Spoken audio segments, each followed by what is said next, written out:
Hello guys, Fuzz here, and welcome back to Final Fantasy VIII. So we had some exciting things happening in the last episode, where we had the battle or the duel of the gardens, and we've ended up here in Galbadia Gardens, so we're going to see what's going on here in this episode. As always, please don't forget, if you want to support me, you can hit the like button on this video and go ahead and subscribe to the YouTube channel. And a big thanks as well to those who have been supporting me over on Patreon. That is absolutely awesome. You guys are very, very nice, if I can say it like that. Very wonderful people. Thank you very much. So today we're going to begin here at the save point, which is pretty much exactly where we left off. Make sure your characters are all nicely junctioned. And then we're going to start by heading over to the right here, where we can find some stairs. Stairs, of course, are made to go up, so that's exactly what we're going to do once we've depleted this quite rude interruption here.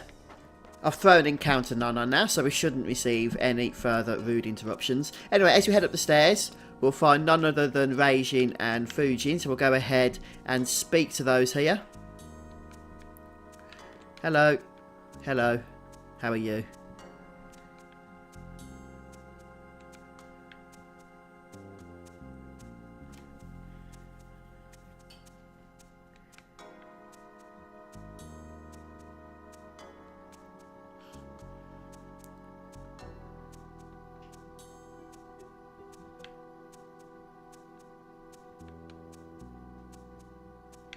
Okay, once we've spoken to them two, we're just going to head over to the left here.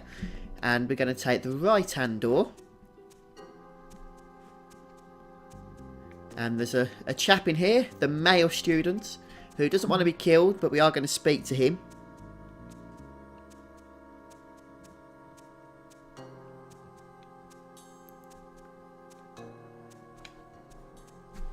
And he's going to give us the card key number 1. And with that in hand, we're going to head back down to the original save point. So past Cypher's old mates.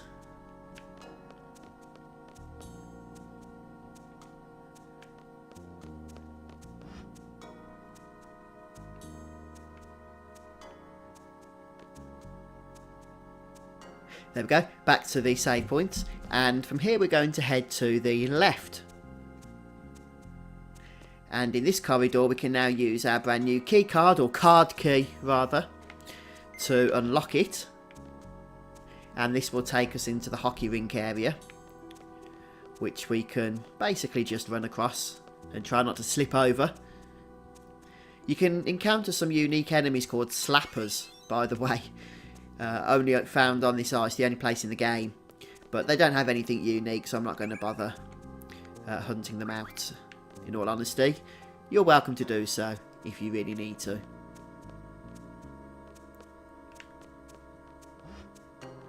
And we're going to go through the right-hand door here. And this will bring us to another hallway. And they all look the same, don't they?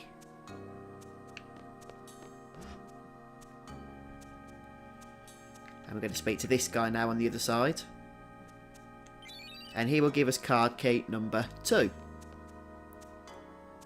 And now we can exit down to the south, which will unlock a door we can't actually see.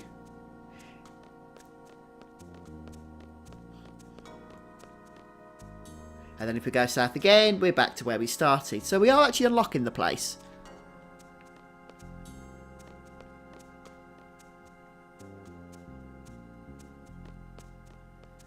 And we're going to climb back up the stairs.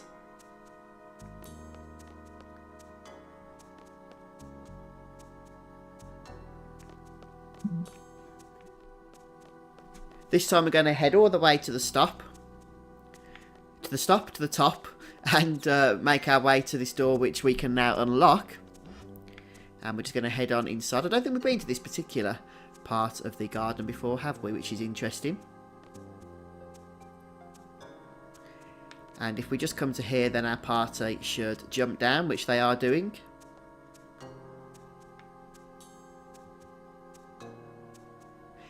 And if we go through this door here, then we can find ourselves back where we started. So you can't actually unlock it from this side though, which is why we had to do the jumping down. And I do recommend you just open the door from here just so you can head back to the save point.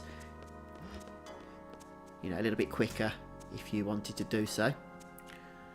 But we're not going to head back into there just yet. We've got the draw point here with Shell, although I think all my party is fully shelled up, as the case may be.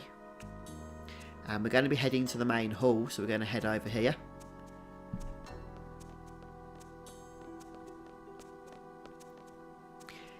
And when we do reach the hall, we're going to have a nice surprise waiting for us.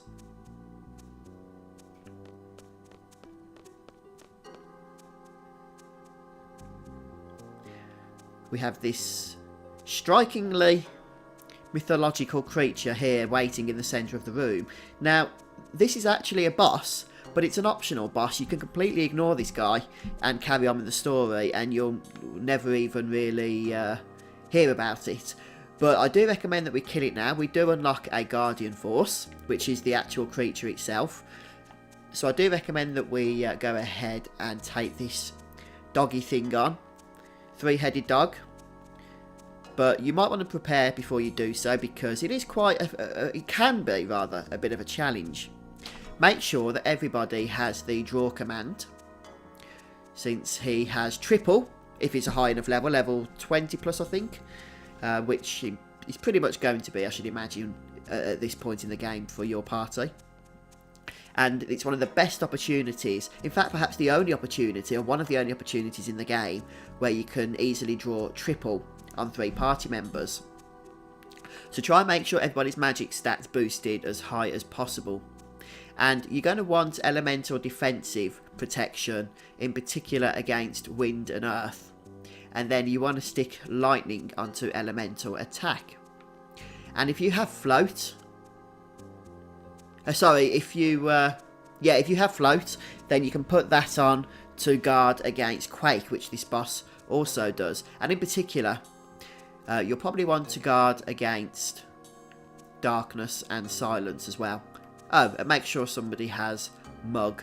And finally, make sure at least one character, preferably more than one, has the dispel magic available. And when you're ready, we can just go ahead and talk to this guy, and I'm sure he's going to be very friendly and not want to fight us at all. Okay, so just a couple of points before I actually go and attack. I did say put thunder onto your elemental attack. That was a mistake. I got myself confused. You need to put thunder on your elemental defense. This guy actually absorbs thunder, so you definitely do not want it on your attack. But put it on defense, because it would be good to defend against, along with earth and wind. And I have also just switched out Quistis for Zell. Since he is a higher level, it gives us more chance of encountering this boss at a higher level, giving us the ability to draw triple from him, which I would recommend if you have the party at high enough level to be able to do so. So Zell is going to be our defensive character, and I've just replaced Encounter None with Mug for Renoa here. So without any further ado, you can approach this guy and use the talk button to begin the encounter. So you do not draw the Guardian Force from him, rather he is the Guardian Force, and by defeating him we get to claim him for battles in the future, as well as, of course, learning his abilities and whatnot. So he does like to cast triple. When he does so,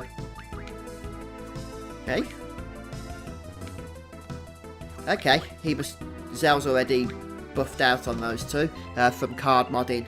Fair enough. So we'll just not do anything with him for now. He can be our dispeller. Make sure you have dispel magic handy and available, since you are going to need it. But yeah, when this guy casts triple, then you're definitely going to want to dispel it as soon as possible.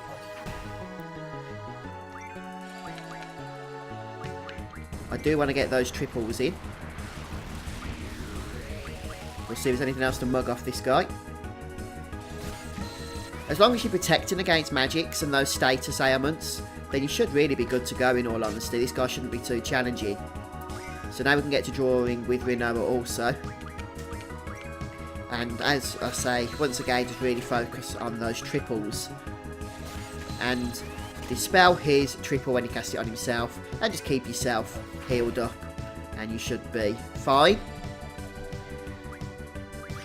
So... oh, for some reason, Zell's got flipping the wrong... he hasn't got dispel. He hasn't got magic. So we'll go ahead and use Renoa to do that. So Zell's actually going to be pretty useless this fight, I've decided. Totally and utterly useless.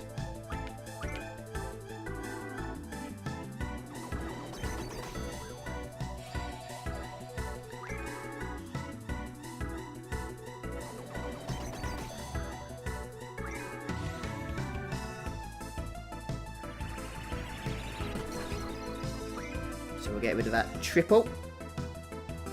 That means he'll put his tail down now, so that we know he doesn't have it on again. He does like to re-spam it, so just bear that in mind. But you don't want 3 tornadoes or 3 quakes or things along those lines. It's just going to end up decimating your party, in all honesty.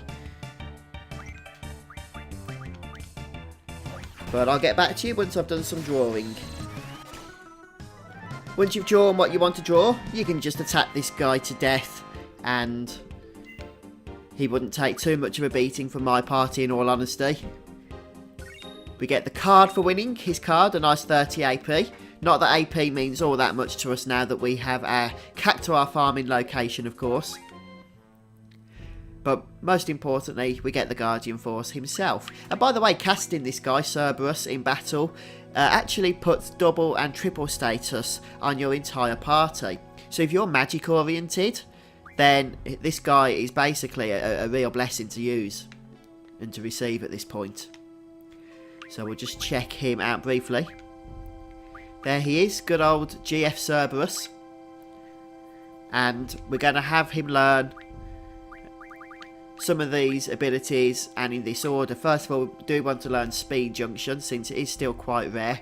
And then we'll follow that up with Spirit Junction, which will give us the ability to learn the status defense junctions, and then we'll go ahead with magic and status attack once that becomes available, followed by the speed plus percentage abilities, and then auto haste. So this guy does have a lot of good stuff, but it's just not all available to see at this particular moment. Speed junction does start unlocking quite a lot of that as well. And we are going to junction our GFs now in the following order. So Quetzalcoatl and Ifrit and Cerberus are going on score. We're going to take Pandemonia off him for the time being. We'll sort out the rest later. Just want to show you where the GFs go. Just make sure that Zell's set up right. So the defensive character, you want Brothers, Carbuncle, Leviathan and Tombury. Yep. And then with Renoa, we want Shiva, Siren, Diablos, and of course now Pandemonia. And don't forget to, if you have speed with Pandemonia, Speed Junction, which you should have, then go ahead and equip some magic onto that stat now that Renoa has Pandemonia equipped.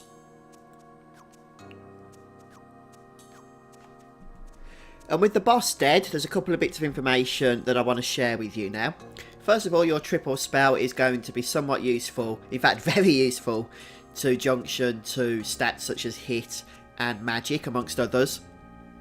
But also, if you throw Confuse onto your status defense, then you can encounter the tri-face enemy around here. And if you can get a higher level one, then you can draw Pain and Flare from them monsters, both of which are very, very useful spells. Flare is in fact even more powerful than Tornado, which is what we've been using to junction to our strength stat for so long. So if you can just spend some time drawing those magics. Look, I mean, Squall strength stat now with Flare, which I've just drawn from the tri-face, has boosted it by another 30 points or so, his strength, from having Tornado on that. Now, I don't need to equip anything onto Squall's hit stat since it's already maxed by default, but the other characters will certainly make use of triple on there. And when you're ready, you can just head down to the save point here, and save, of course. And then we're going to go ahead and move on with the story. I apologise, my nose is a bit blocked at the minute. I've had a bit of a spring clean of my garage, which is where I'm doing my recording from on the computer, and it just means there's a few dust particles in the air, and I think they've clogged up the nasal areas, so to speak, as the case may be.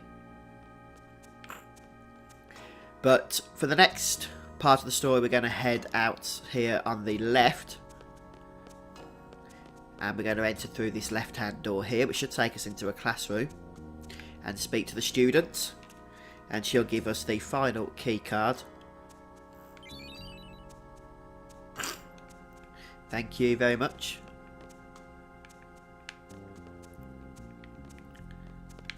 And I don't think there's anything else to do here, is there? I'll just check. I like to try and be thorough. Okay. We can unlock the door here, which will just take us to previous areas if we wish to visit those. But we're going to head back to the main hall for now.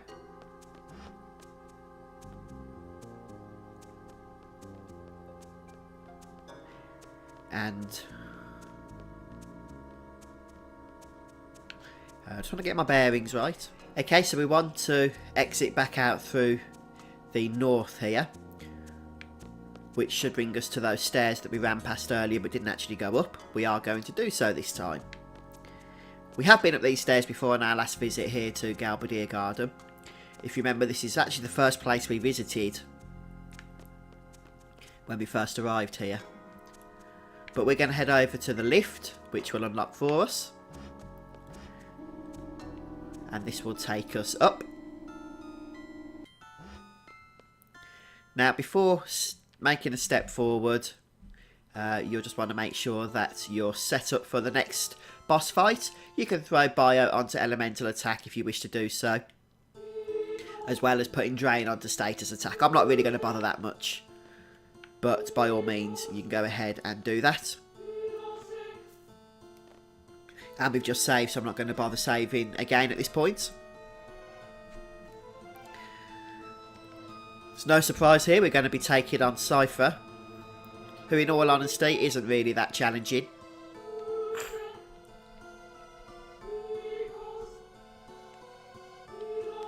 He can cast Fire Gar, and he does like to heal with high potions.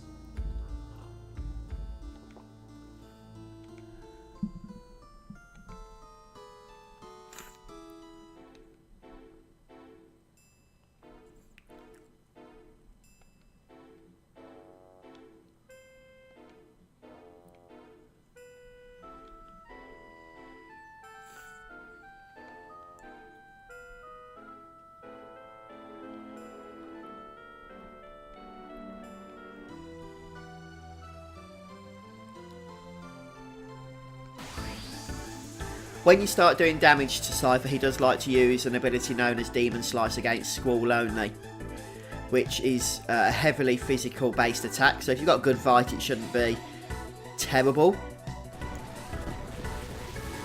But just bear that in mind, make sure you keep Squall's hit points up. His draw list is pretty atrocious, to be honest. Haste is quite useful if you don't have it, but otherwise, oh, I didn't put Mug on for some reason. You would want to use Mug to grab the Mega Phoenixes that Cypher holds. I think they have about a 12% chance of being mugged, so you might have to do it a few times.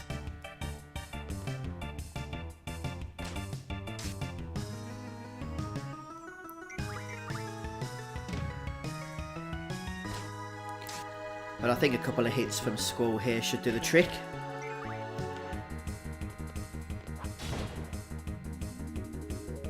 There we go. At this point we do get a bit of a scene.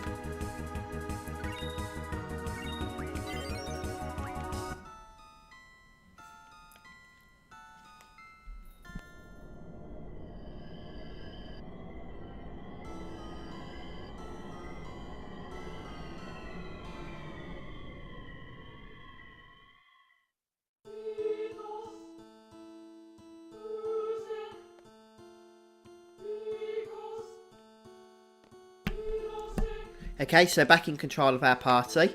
We're just going to go ahead and use the save point. You can heal up as well if you need to do so.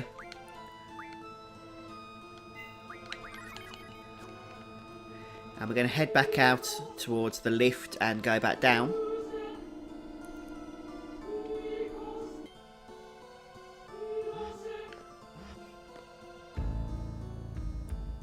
And we're going to head over to the other side this time.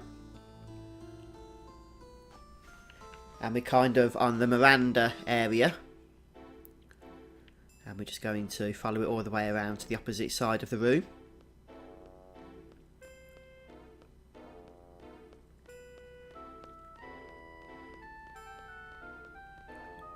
Make sure you throw sleep onto your status attack at this point. And try and protect against status ailments such as silence and curse. By the way, you can throw pain if you collected it from the Tri-Faces onto your status defense, and that protects you against a whole load of status ailments such as silence and blind and curse, and I think another one as well. So definitely useful to get that if you haven't already. But yeah, that should be all you need to do. So I'm just going to equip my party before we head in. Make sure, of course, as well that somebody does have the draw command. Especially because there is a Guardian Force we're going to be drawing from this battle, so you're probably not going to want to be missing out on that. And then just head closer to this podium in the centre of the room here to kick off another scene.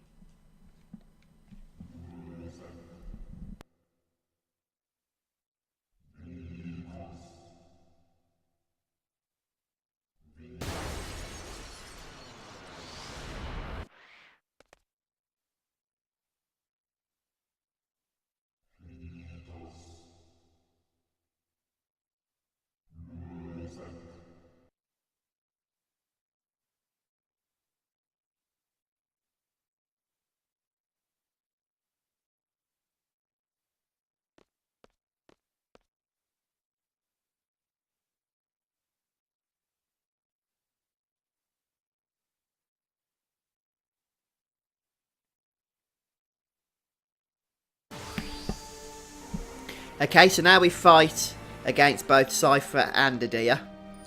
Although only one at a time, fortunately. So the battle isn't actually particularly challenging, in all honesty.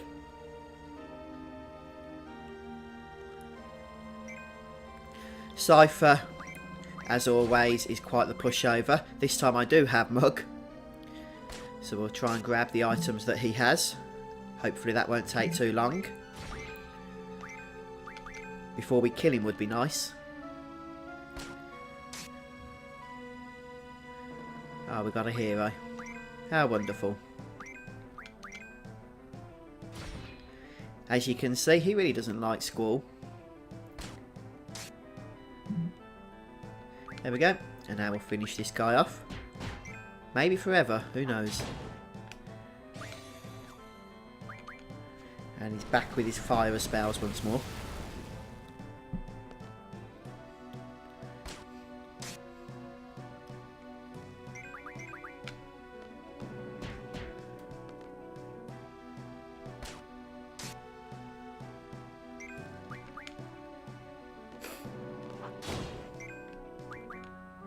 There he goes. Out for the count.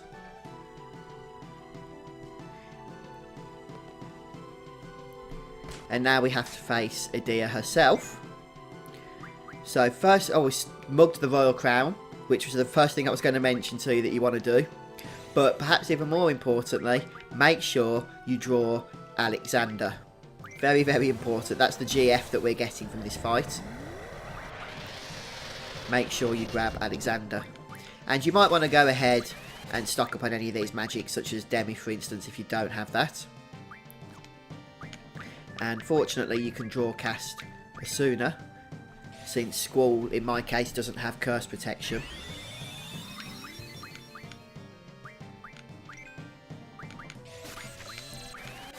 So, Demi is a magic you can get through other means as well, especially through card modding.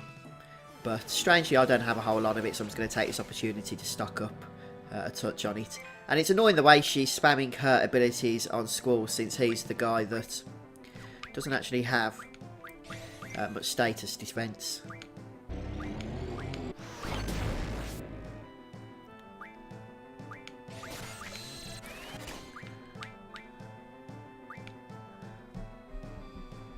So the status ailments are annoying in this fight.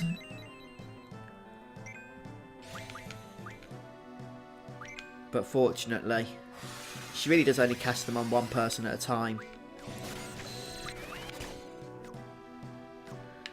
Let's just get Rinoa healed up using a trusty elixir.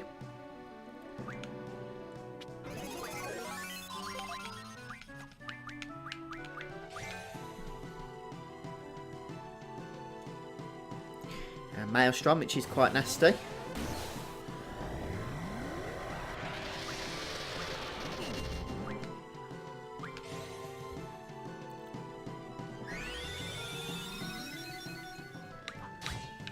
Just keeping my elixirs up in order to try and stop my characters from being killed.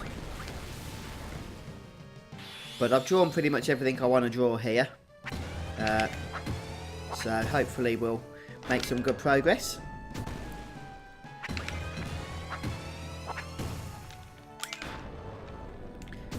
So Zell's limit isn't actually that damaging, to be honest with you. I'm not going to bother too much trying to get a whole lot of attacks off here, since Squall can pretty much beat what Zell does in a single strike of his Gunblade.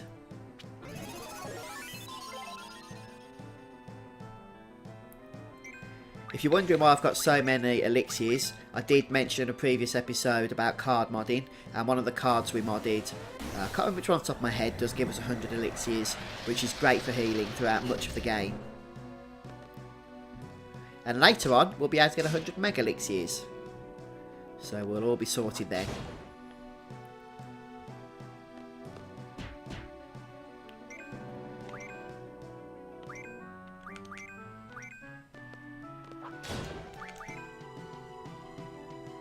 There we go. Edea is history.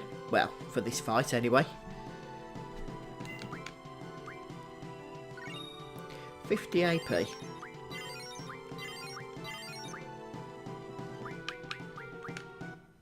And our new Guardian Force, Alexander.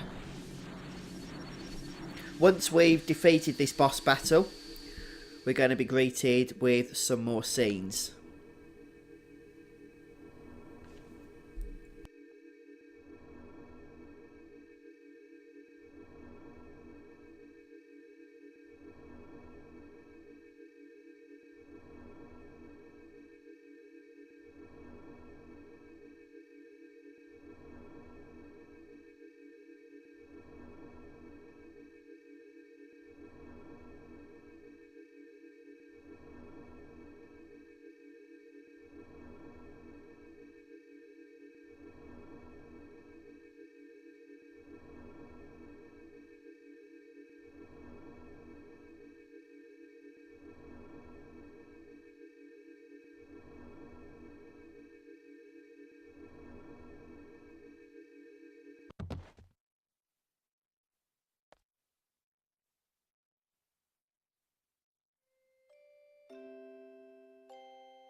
Okay, so I think since the game's asking us to save here, that would be a fantastic place to finish for today. This is actually the end of Disc 2, believe it or not. So obviously Steam, we don't have discs, it's not going to ask us to change. But if you're playing on the PlayStation and original PC version, then you will need to swap discs at this point. So we're going to pick up next time. We're going to finish off the scenes here, find out what's going on. And then we shall crack on with some optional stuff of boosting up our party even further. So look forward to that. And please don't forget to just hit that like button on YouTube and subscribe to my channel. And I'll see you next time as we carry on with Final Fantasy VIII.